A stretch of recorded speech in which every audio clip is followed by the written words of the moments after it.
దేవుని బిడ్డలారా, ఒక మాట రాసుకోండి.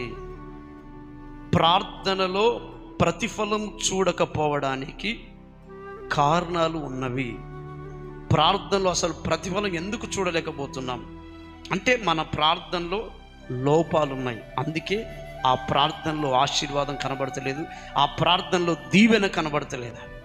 ఏంటయ్యా మన ప్రార్థనలో ఉన్న లోపం అంటే, మొదటి మాట, హృదయములో పాపం ఉంచుకొని చేసే ప్రార్థన అంగీకరించబడదు. హృదయములో చెప్పండి, పాపం ఉంచుకొని చేసే ప్రార్థన అంగీకరించబడదు. కీర్తనలు 66:18, కీర్తనలు 66వ కీర్తన భాగం 18వ వచన భాగం చదువుదాం.